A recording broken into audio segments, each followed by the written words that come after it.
Hi, Barbara. Thank you so much for joining me on the Destination Education podcast. How are you today? I'm good, thanks, Ruth. How are you? Really, really nice to join you. Thank you for having me. Thank you so much. So you are the expert. We are talking about UK university admissions today. So I have some questions for you, particularly for international students. Okay, Yeah, so I know that you're the expert. I have two children, one of whom has already started in the UK and one of whom's going through UCAS this year. So it's very topical and very close to my heart for this year. So I understand all of the stresses and the struggles that can accompany a UK university entrance. So maybe we should start with some of the basics. I'm not sure how much, people may be not at all familiar. So could you just talk us through the basic process? Yeah, absolutely. So in the UK, all universities, we'll start with the broad stuff. All universities utilize a company, actually a charity called UCAS. And UCAS manages every student's application to all the universities that they select. That's national and international students. Now, every student can select no more than 5 universities in their UCAS application in any one entry year. So what do I mean by any one entry year? What I mean by that is, for example, the UCAS application window for 2026 entry is going to open very shortly. And it will close for Oxbridge medical schools and veterinary schools on the 15th of October, and for everybody else in the January of 2026. Now, they have to go through that cycle, and you then sit your A-levels or A-level equivalents in the summer of 26, and you have your university offers and decision making between the January and the summer of you sitting your final exams in school. Now that's one application year. So you may choose to reapply again, but then you have to do that in the following application year. So you have a maximum of 5 choices. Those 5 choices really are personal to you. We always recommend that you utilize all 5 choices. I have had some students in the past who have solely just wanted 2 universities and that was it. But you have 5 choices, so why not use them? That choice selection really is up to you.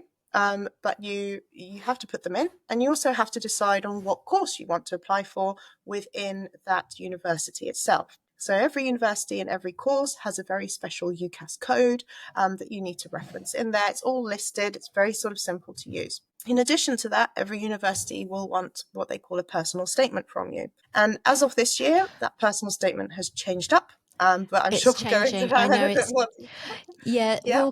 We'll get into some of the changes a little bit later, Barbara, because I know that lots of people are talking about that, and we need to talk about that too. So that's a great overview, sort of a starting point. What was I? Why do you think that UCAS? Why is it a good thing, or is it a limitation that all students are limited to 5 choices only? No, I think it's actually a very good thing because we have a limited number of spaces within the UK universities. What we don't want to do is muddy the system almost and overcomplicate it. It also can, too much choice can drown a student. So it does help them in their research, in deciding about what course and what module, what course and what sort of module systems are best for them, and the type of teaching as well. So really 5 universities tends to do it. I know that in the US, you apply to each university individually. Sure, that's the US system. But if you imagine, that student has to go through that process every single time. Here, you do one application, you pick 5. If, of course, you decide that you want to do something else, or, you were slightly wrong, there is a clearing system. There are other ways of going into perhaps a different university choice. If you like, oh gosh, I made the wrong choice, what have I done? So there are ways out of it, but I think it really does help the student to define exactly what they want to do, because it's a life-changing decision. Okay. Okay, so you said that it opens relatively soon. I'm very familiar with the closing dates, but when does it actually open? I can't remember off the top of my choice, off the top of my head. Oh, so no, let no, me no, just don't worry. But in reality, like in practice, when the students are Mhm. in their and they're entering the upper sixth year or their last year of school, Yeah. they're going to get quite busy with these applications quite quickly, aren't they? In the September, October. Correct. Yes, absolutely. They will. And they need to really, really prepare. So if you imagine these students come in, they have their summer break, they come back to school in early September, some of them a little bit earlier, and they literally have a month to do their personal statement, to also get on top of their final year curriculum, which is even harder than the previous year. To take stock of all of that, get used to going back to school, and making a life-changing decision, and writing the personal statement. Mm. So there's a lot to do, which is why we always highly recommend that your run-up is at least before the summer holidays, particularly if you're just writing personal statement and you're just making your 5 choices. A lot of the universities do their open days at the beginning of the summer, so between sort of June and July time. Go to them if you can. They do have virtual ones. That should really be the beginning of the end of your decision-making process, if that makes sense. So you should have already looked at prospectuses before then. And going to these open days, virtual or in person, is your final decision making. So you're not going to go to 20 open days, but you'll probably go to 3 or 4 of the universities that you really like the look and sound of, and that should really just solidify your decision. Do you think that open days are really, I'm sure they're useful, but also in my experience, in my sort of circles, the courses speak for themselves, the brand names of the universities speak for themselves. Peer pressure is the most important factor in a teenager's life, in my experience. I mean, do you think that, do the majority of students go to open days, do you think? I think there is a solid mixture of them. Every time I've been to them, they have been always very, very busy. They are always packed, including sort of the taster seminars and the taster lectures. They are always, full to the brim. So they are well received. My biggest advice to students is, look, if you can attend them, go to them. I wouldn't suggest going to, all 5 of the universities that you've selected, but maybe the ones that you're thinking about, your last 2 choices, because out of your 5, you have to make 2. Go to them if you can, because you get a lot of information from the website, you get a lot of information from the videos and YouTube clips, etc., etc. But what you don't get is the feel for the place. And don't forget, you have to live and breathe and potentially work, depending, on your student visa, etc., in that location for 3-4+ years of your life, and that's quite a long time. You'll live, breathe, eat, socialize. That's where your bubble will be. And if you go into that city and you think, oh my gosh, I love it or I hate it, it's Marmite, at least you have had that experience. Yes, it's a little bit artificial because it's an open day and there's a lot of energy and feeling, but you walk around the city centre, you can go into the student accommodation, you can see it, for real, and talk to the students that live there and study there, and get a good idea if it's, if it is actually for you. Yeah, I agree. It's very sensible advice, but you've got to convince your teenager. Well, we've probably just jumped one step ahead, because we're talking about visiting the top 2 to 3 choices, but how, before that, how do we actually get to the choice? Like, how do you choose the right university, the right course within that university? What are the ways that as parents we can guide them? So good question. So there's a number of different factors. So obviously, there are the renowned universities here in the UK, top class, so Oxford, Cambridge, Imperial, I'd say LSE, and any of the G5 Russell groups. So students will always sometimes pick based literally on on its legendary status, if Prestige. you will. On its prestige, which is absolutely fine. That's no problem at all. But the first thing that I would do with students who are taking that pathway and the first steps into deciding is sitting down with them and saying, okay, you've obviously picked your GCSE subjects, you've picked your A-level equivalent subjects. What is it that you've picked? Because you've obviously picked them for a reason. You must enjoy them. What do you enjoy out of them? And getting that conversation going and seeing where there's a spark, or there's always a spark in one or two subjects. And then saying, okay, well, what TV programs do you watch that are, not Star Trek, for example? And, what reading have you done? And are you subscribed to any journals? Things like that, and trying to kind of understand where's that spark.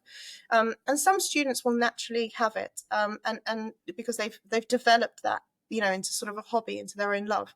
And then it's taking a look at, well, how does that fit into a degree, an undergraduate degree? And then looking at those undergraduate degree options. Now, the other important element is you can look at the prestige of a university as a whole, but actually what you need to do is also look at the ranking of the department that you want to apply to, because the ranking of the university is done as one university, but that might be because three or five of their departments are absolutely top class, but the department that you want to go to might not be number one at that university.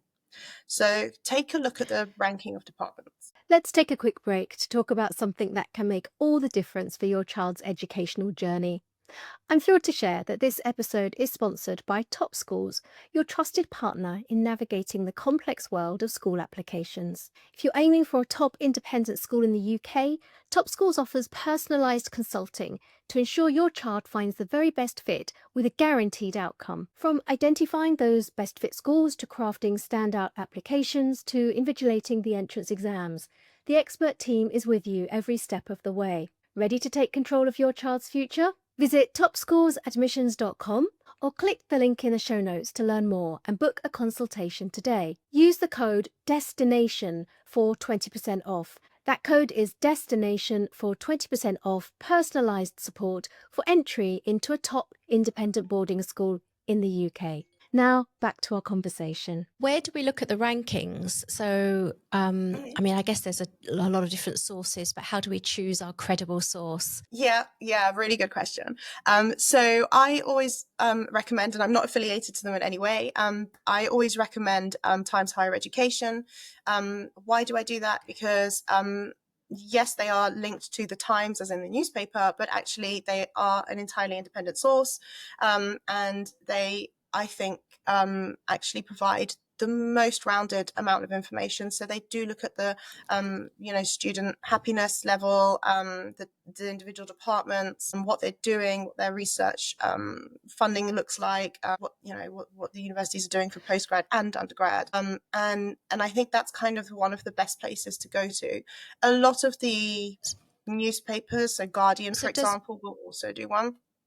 Right. And do they break it? Does the Times Higher Education, do they break it down by course within university? Is each course ranked within the university, which is ranked as a whole, like you mentioned? Yes, I think they do from my memory. I know it changes each time a little bit every year. But last time I looked, I can have a good look at the department. I can have a good look at student testimonials from all the different subject areas. And, I can have a look at key changes or elements that they've done. They won't go sort of into the very nitty gritty of, for example, who's teaching there and what are they teaching and what's their level of teaching, because they're not an Ofsted body, but they can look at all of the other components. So for definite, I would go there first, and take a look. The other element as well, which I know a lot of schools and students use, is Unifrog. So Unifrog is a great source. It's a fantastic platform. And also I think you get to speak to students there as well. So you can quiz them. There's lots of kind of different components that you can utilize. So if your school has a Unifrog account, I'd certainly use that as well. Yeah, I think for certain, if your child is attending boarding school in the UK with a view to using that as a stepping stone to UK university, almost certainly they will have Unifrog, which is a subscription service that the students have access to, that the school will provide. And maybe that's a good segue into how much support do students genuinely get in school, as opposed to, and I know that you offer, guidance over and above what they get in school. So therefore, I guess the question is, why is that necessary? Yeah, good question. So the level of support that students receive from their individual schools really does vary. And it's sort of almost irrelevant whether it's a grammar school, an independent school, or a state school, at least here in the UK. With international students, I know that does vary. That variation can be a little bit more kind of wider on the scale. But it also depends on, the funding that the school has, and the facilities and the faculty that are there at the time that you're applying. So I think you're a very lucky student if you have an Oxbridge graduate, for example, who's teaching in your school that you can utilise. The majority of schools will help with basic university decision making and with basic personal statement support. Beyond that, there are schools that will bring in external providers, and also, consider sort of, okay, great, I have an Oxbridge graduate teacher, but that teacher may have applied and read history at Oxford, but you want to apply to computer science in Cambridge. It's a very different sort of process and it may affair to have go been through. 20 years ago as well, Yeah, exactly. And it was 20 years ago, and you very quickly, unfortunately, forget these things once you kind of go into your career ladder and you graduate and you leave the education system. So you're teaching that you do forget what it was like. I forget what it was like. So it's very difficult. It's too But painful. also, Need to forget. I still have dreams that I've forgotten, like my final essay submission, and I've flunked a module. I still have dreams, nightmares, let's call them. And so, and in addition to that, that's that teacher's additional time. So they might physically not have the time to do that if they have additional responsibilities in and around the school. So bringing in external support and finding that external support is and can be an absolute game changer in your application process, especially if you are applying to those uber competitive universities and uber competitive courses. The importance here is to get the edge.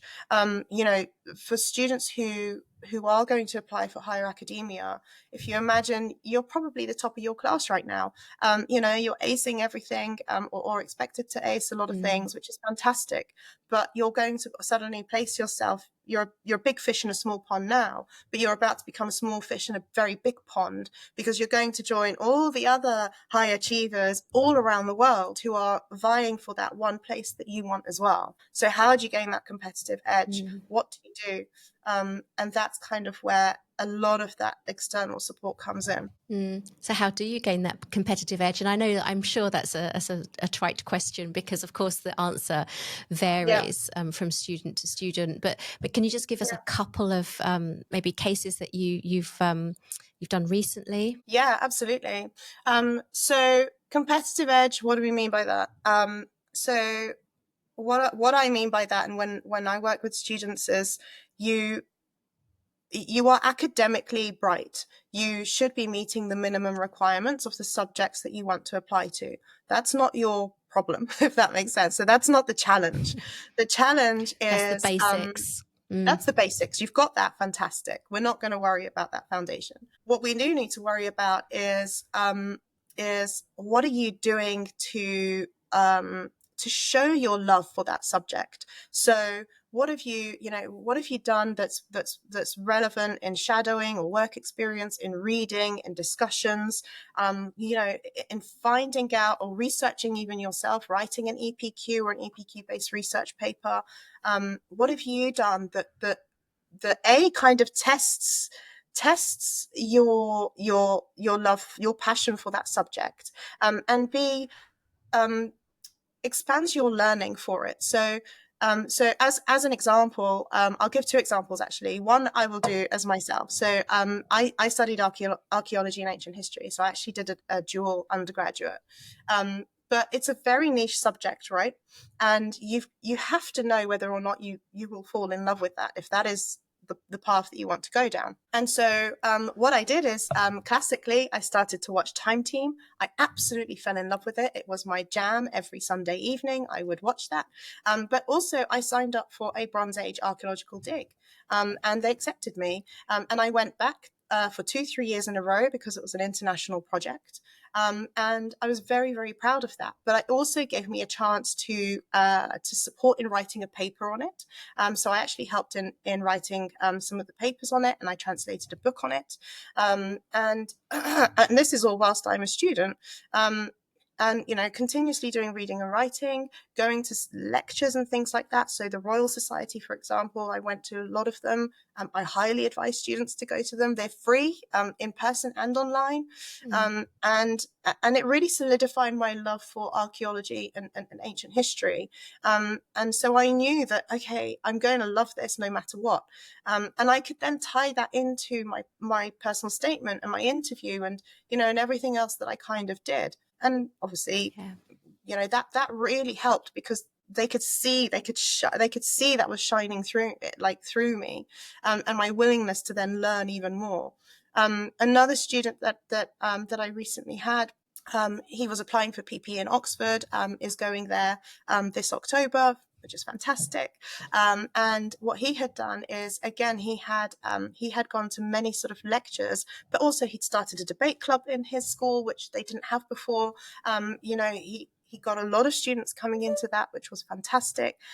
He also joined a number of different competitions, but ones that he wanted to go to, not because it was a tick box exercise, but because he just felt it was interesting. And essay competitions, so like the John Locke, and it just unlocked a whole other level of soft skills for him that he didn't have beforehand. The most important thing that he did is, again, he wrote a research paper, and actually his focus was on philosophy and economics and philosophy specifically, so sort of financials and philosophy, and it was very interesting. Even I read it and I was like, oh, this is really good. But he then took that and spoke to academics, said, what do you think, and had those conversations, and again, it just shone through him. You sat down with him for 10 minutes, you could see. Yeah. I want to ask you though, Barbara, because obviously that's all well and good. I mean, the process, the way that the university will actually evaluate a student is first they'll see their personal statement, which we'll come to in a moment, and they'll also see their predicted grades. But I know that a lot of the universities have these standardized tests now. Should we talk about those a little bit as well? Because they've got to pass or even ace these standardized tests before everything else will be considered. Could you just talk a little bit about those tests? Because I know there's also been some changes this year, I believe. Yeah, absolutely. So you have a number of different universities that request admission tests. Those tests, they are all now done in a Pearson View Centre. So I highly recommend that you check where your local Pearson View Centre is, but also check which school and which university and which subject requires which admissions test. As an example, this year, there is a new test coming in called TARA, like the name, TARA. We believe it's going to, not much information has been released about that yet. It's going to be released at the end of this month. But from what we understand and know from a UCAS Open Day and a number of other sources, is that it's going to resonate the TSA. And the TSA is utilised by Oxford for economics and management and PPE, and it's critical thinking. So that's a brand new test, and that will actually be used it's going by to replace UCL. the TSA, did you say? No, Sorry, is it going it's to echoing, replace so it's resonating. No, it won't replace TSA. TSA still stands for Oxford, but the TARA will be used with UCL at the moment, as far as we're aware, and we're expecting a couple of other G5 universities to come into that too. And that's a critical thinking based admissions test. So if you're worried about it, you can find some information on the UCL website already. You can take a look. We have an article as well, so if you want to have a look, it's on there and it explains what we know so far. Yeah. Yeah. And if you wanted to have a look and see what that test is like, I highly recommend going onto the Oxford site, having a look at the TSA past papers, and it will probably give you a pretty good idea of what that's going to be. So that's a brand new test. So what I'm hearing is that these tests, that the process is always changing, it's always evolving, and the iterations. But it's really so important that you're getting the right guidance, whether that's from school, or you're doing your own research, or you're engaging an external consultant. Yeah, it's not as straightforward. I mean, it can be rather straightforward, but depending on what universities you're applying to. I suppose for a lot of our parents and their children, they're super ambitious. And so if they are applying to the very top universities in the UK, it is super competitive. And so the process is becoming more complicated. Would you agree? Mm-hmm. Yes. Yeah, exactly that. It's exactly that. So students who have admissions tests, they have to prepare almost, if you imagine, a year in advance at least, of all of the other students who are sort of doing normal UCAS applications that just require a personal statement. Right. It's an added layer. It's the layer where universities like to use that because it's the one area that's fair game for all students. So every student will sit the same test. Every student will have the same environment, etc., etc. So there's no sort of way that you can go into that, or ask someone to do it for you. It doesn't work. So you have to go and go through that as every other applicant. And every single year, those raw scores do go just an inch higher, a little bit higher, a little bit higher. And so the most important aspect is you've got to, as you said, Ruth, you've got to ace it. You need to absolutely maximize those points. And there are ways of doing that. So timing strategies, looking at the questions that, you can maximize your points on, going back to the ones that you're not certain about, but they have minimal points. So, looking at that and being able to digest that, it's not easy, especially under really pressured time conditions. That's hard to do for anybody. Even I get stressed if I have to do a timed exam now. For somebody who's also going through all of the school curriculum and all of that, it is a lot, which is why that preparation, that run up as early as you can start is so valuable.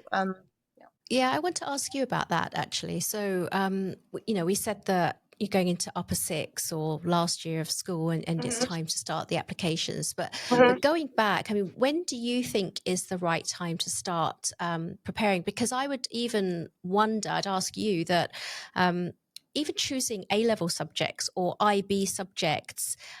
So we have to go back even further, don't we? Because whatever subjects you choose, you may be keeping the doors open or unfortunately closing certain doors for certain courses. Is that right? Yeah, absolutely. You're spot on. So it's vital. It's and even at GCSE stage, if you have to make sure that you're picking, because if you pick the wrong GCSEs, as an extreme example, if you want to apply for computer science at Cambridge, you will need to have certain A levels. Also, if you imagine at GCSE, you might pick, I'm going to pick history, geography, economics, but your school offers computer science, statistics, and further maths, but you haven't picked those because that's not what you like at that moment in time, or you want an easy GCSE, or however you spin it.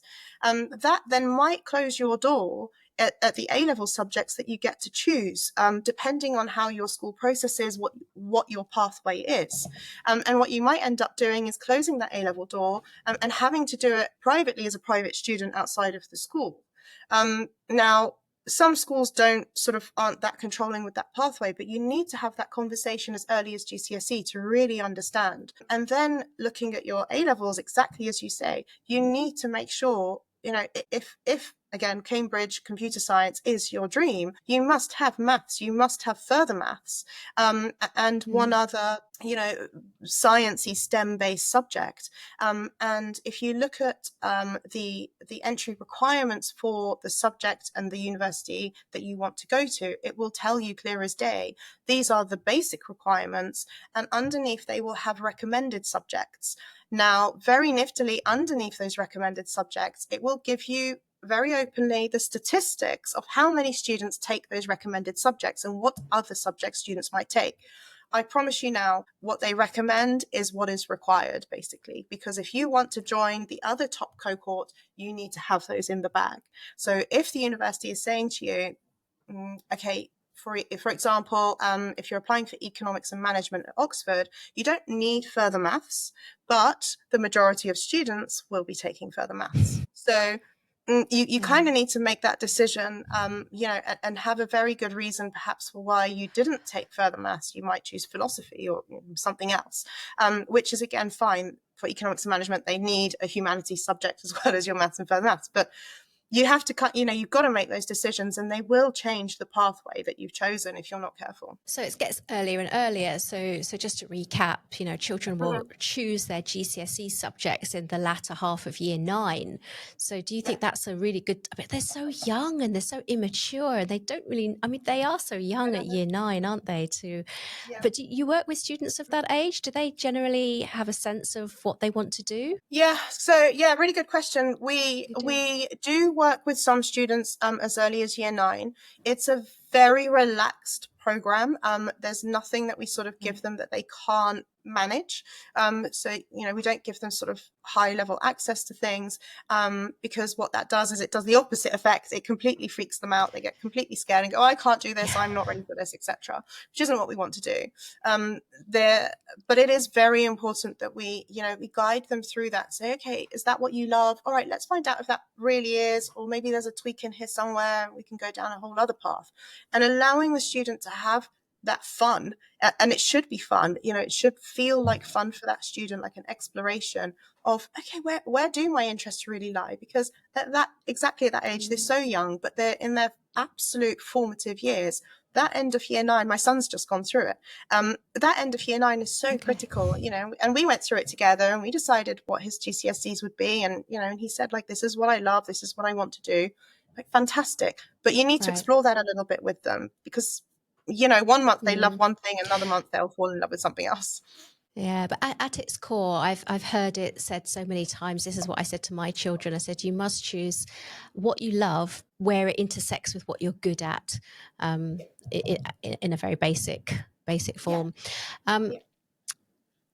Yeah, I'm going to have to ask you, Barbara, for a nice visual, because I'm realizing that we've sort of jumped in with a little bit of jargon and there are lots of dates, and that you must have a nice visual or sort of an overview of the system that we can link to, put it in the show notes. And if you don't, we'll have to create one. I want to ask you. Perfect. Thank you. I knew you would. I want to ask you about international students. Does what we've discussed so far, is there anything that differs for international students, or is it pretty much as we've discussed? Yeah, good question. So with international students, there's a few other little elements. So your UCAS application as an international student is the same. They will ask if you're an international student, and there are British government rules and regulations that will help you and guide you if maybe you have dual citizenship or a family member lives here in the UK, etc. It will guide you as to whether or not they would deem you as a home or international student. If you know for certain that that's what you are, then fantastic, you just tick that you're an international student. They will ask you, don't try and get away with it, please, because they will ask you for documents and proof and evidence, etc. And then the university will label you as whichever they deem is fitting for your status, and the information that you've given them. International students, you have a bigger competition, you have greater competition, because for some courses, medicine being a very key example, you actually have fewer spaces available to you, and so that, if you imagine it the ratio is a lot greater, and so that competition is a lot higher. The other element that I always advise international students to check is if you aren't in an international school, or you're not taking APs, so the American, or IBs, or A-levels, to check your country and the qualification, whether or not that university accepts your qualification that you are taking in your in your school, and to what level that needs to be. Not all universities will accept all qualifications around the world, so that's really, really important. You don't want to set yourself up to then fail because you haven't checked that. Yeah, good point. I think there's on UCAS, there's you can scroll through. There's a lot of different qualifications that they do accept, but really, really important to check. I mean, I was coming at this question with the assumption that if you're not British and you're studying overseas, then you definitely are going to be classified as an international student. I mean, we could do a whole other topic on home fees versus international fees, but let's assume for a moment that those students will be international. I mean, my instinct, I mean, with the universities increasingly reliant on the fees for international students these days, and what I've seen again in my small sample is that those international students get early offers for lower grades. So in a sense, it's easier for international students. I think there are some universities that will definitely do that, because, as you said, and have rightly identified, international students have a vast amount more to pay than a national student, than a home student. Now, I think that stands for a large number of UK universities. I would always caution those who are wanting to apply to the top 5, so G5, Russell, Oxford, Cambridge, as that is not the case. So you will have the same entry requirements as a home student. But if you are applying perhaps to not the G5, not the Russell, and not Oxbridge, then you may find that you will have a little bit more flex, and a little bit more freedom, especially I think if you aren't taking sort of the A levels or the A level equivalents, because then it's a slightly different system for you, education system for you. So they might be a little bit more relaxed in that case. The other element that you can consider are the foundation courses. So for students who, who maybe aren't quite there, or something happened in their academic life and schooling, etc., or they just missed out on the minimum requirement. There are some universities now that are doing what they call foundation courses or foundation degrees. They are very competitive, and you need to check, because they don't do a foundation degree for every subject, but it does give you an in, and you go and you start with some very basic modules, but also to increase that English language, and to sort of get you used to that university schooling system, the university system, the education system there. So if you are a student who sort of fits into that category, by all means, take a look at the foundation courses, because they are very useful. But I do warn you, they can be very competitive. And the universities don't penalise. I mean, there's no disadvantage in doing a foundation course. No, absolutely not. No, because if you imagine, the university wants the best of the best, right? So if they know that, okay, you had a hiccup here, or you're almost there, but you just need a little bit of extra support, we want to have you, in our system as a student. So let's give you that additional support that you need to get you going, and then we can put you into the main degree. So yeah, absolutely. There's no penalization for that. Makes sense. Do contextual admissions, does that apply to international students, or does that only apply to home students? No, so you can have contextual offers. It does become a little harder, and I'm not massively sort of clued up on which universities consider contextual offers as for international students. But I do know, for example, that there are some cases where they might ask for, if it is a contextual student, they might ask for some kind of government scholarship or support from their home country, or proof of that, so that the student can come over. That said, we have a foundation and we work with national and international students there, and from everything from asylum seekers to those who have some level of government funding, because it is hard, and for a contextual student to come over and have to pay those large sums of money, without some kind of grant or support. But yes, they are absolutely considered. Okay. We've skipped around a lot, so we're definitely going to need this timeline. So let's assume that I think we're speaking at the end of April. So I think by the middle of May, all of the offers will have been made. Is that correct? Yeah. Is it May 15th or something? Yeah. Yes. And then August 15th. Yeah, and then the IB results are sometime end of July, and then the A-level results are August 15th. And it's not until a student actually gets their grades that they will know whether they can go to the university that they've selected. It seems there's got to be a better way, surely. Yeah, so they have often flirted with the idea of bringing it earlier. So almost doing the UCAS process, sort of quite either condensing it, or just bringing it into almost sort of a year earlier than what it is now. The issue with that is there's a number of issues with that. If you condense it, if you imagine universities get thousands and thousands of applications, if you're going to ask the admissions tutors who also teach and the administrative team to go through this in a much shorter time, it's almost impossible. They want to be thorough, they don't want to make mistakes, to make sure that the places in the offers go to the right students and the deserving students. So they have to go through that rigorous process. The second is that, of course, if you do it a little bit earlier, those students haven't, they might have just started their A-level journey. They might not yet be entirely certain where they want to go. So it's almost putting the onus on the student, the pressure on the student to go, come on, we need to know now. And it'd be almost like asking a year 9 student, okay, what do you want to do for your A-levels? Tell me now. They're not quite there yet. They've only just started their A-level subjects. They haven't really kind of navigated massively, which is, again, where that earlier support comes in. If you can start earlier, fantastic. You'll be more certain of your pathway. But that said, that can change. I've worked with students in year 10 and by year 11 they've gone, actually no, I had this amazing conversation, or I watched this seminar, or I did this, and now I want to go in this direction.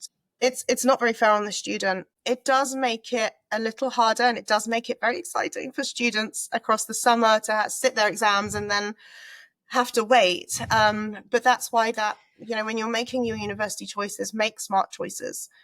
So, use all 5, see where you get your offers across your 5 choices, and then narrow down. So you have to make 2 choices out of the 5. So first is your first choice, and then your insurance choice or your second choice. And you have to drop the other 3. And that is also, it's fair in the system, because you need to allow for all the other students to also make those choices, and then universities can see, okay, where are our places, etc. So it's interesting, because it is something that I know they have toyed with and thought about the idea, but I'm not sure it's going to happen. Certainly not anytime soon. As a parent of a child waiting for their results, I wouldn't call it exciting at all. That's not the choice of word that I would pick. Stressful and just logistically, it's just so stressful, trying to book accommodation for a university that you hope your child will go to, but you genuinely don't know until they receive their results. It's so late. Anyway, IB is earlier, which is a good thing. But I know there's a lot of talk about this PQA, post-qualification admissions, whether or not they're going to go for it, but you're saying probably not. I'm not sure.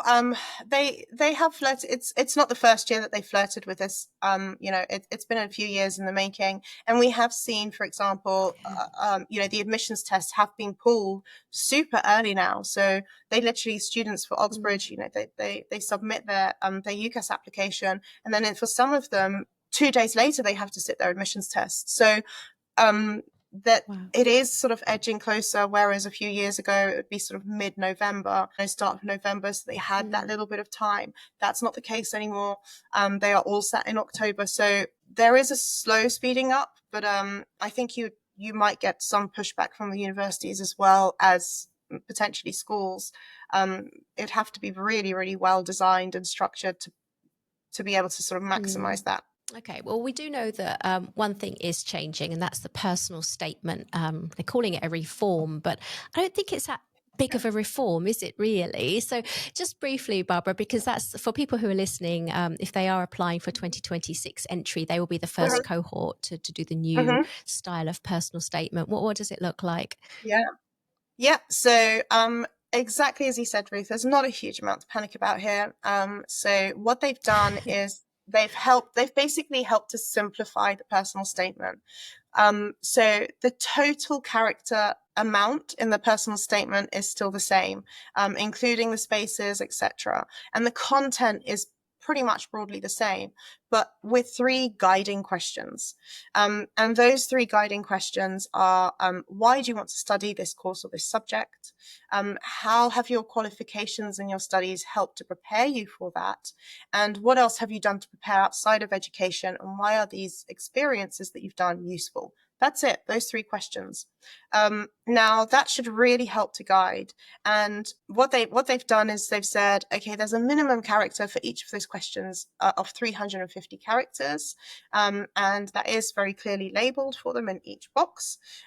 But as you could have probably guessed, the questions, I would say, are weighted in importance. So you should be utilizing more of those characters in some of the, in questions 2 and 3 rather than in question 1. Do you see what I say? So you don't have to balance out the characters. You don't have to divide 4,000 by 3 sections. Please don't do that.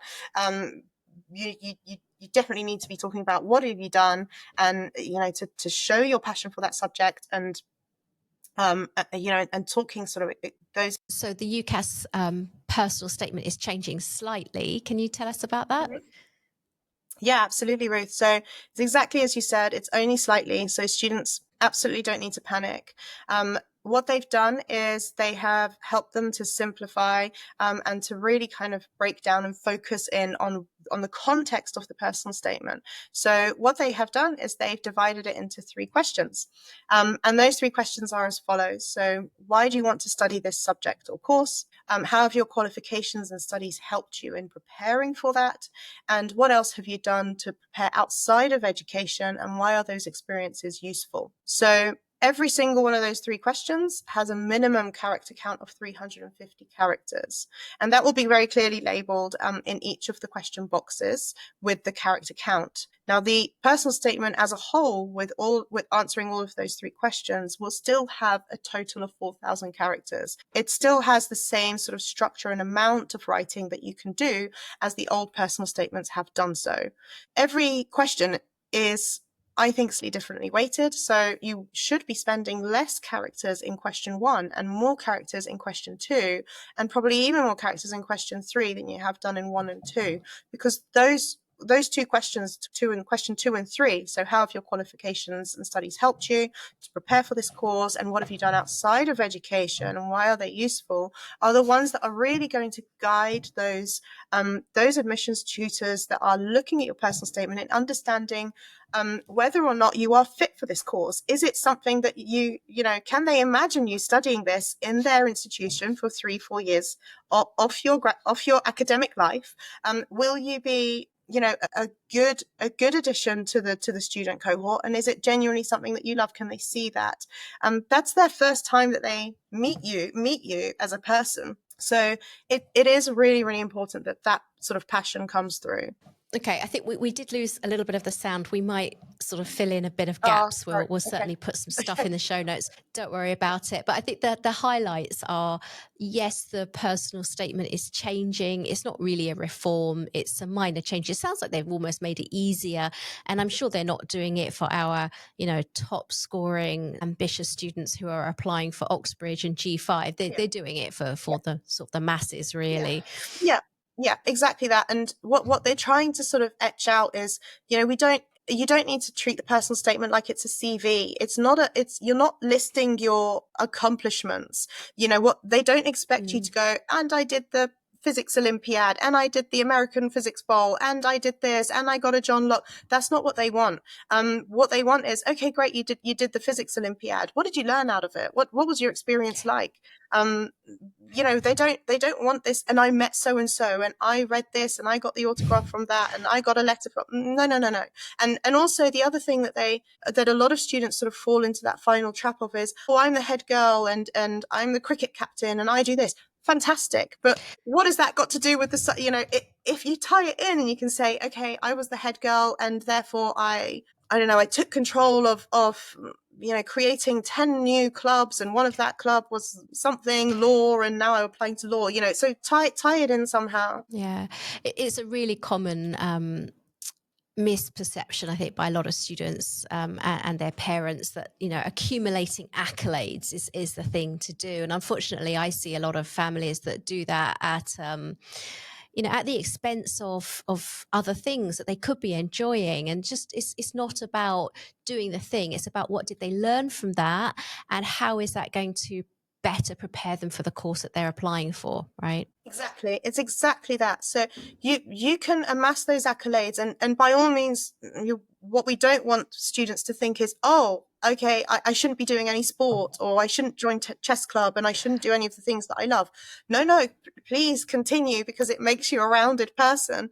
But just try to tie that into, there's obviously reasons why you're doing those things. How does that make you that person that is going to succeed and love that subject even more? So what have you learned out of it? How has that developed maybe even soft skills that will help you in the course that you're going to apply to?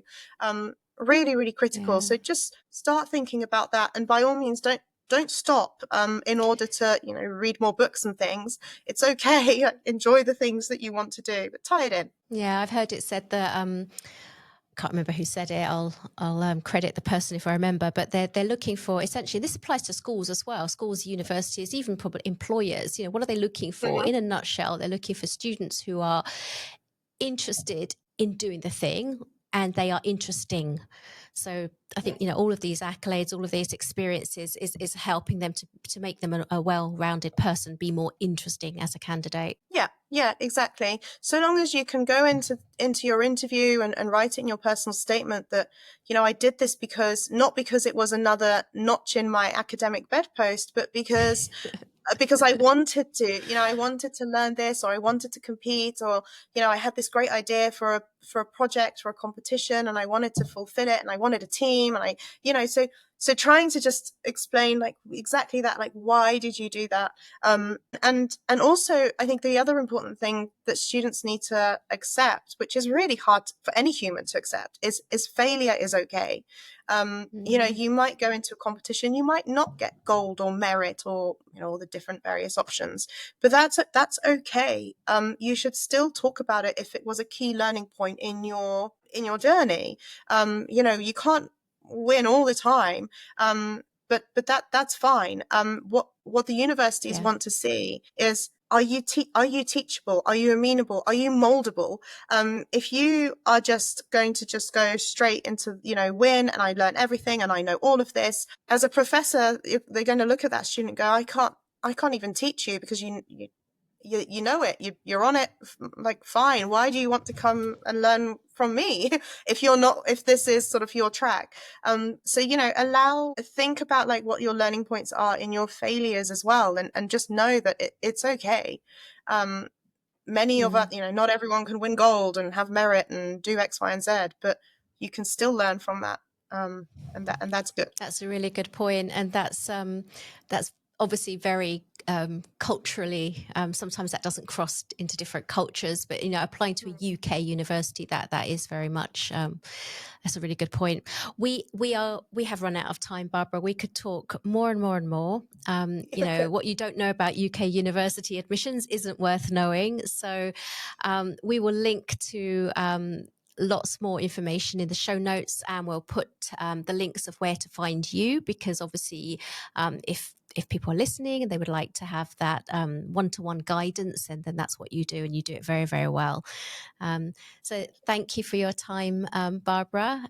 It was really nice to have you. Shame we weren't together, because we met a few months back, didn't we? But unfortunately, we're in different locations today. But and I'm sorry I couldn't. Yeah, it was a shame that we couldn't meet, but I'm glad to have talked, and yes, I'm more than happy to sort of dive into all sorts.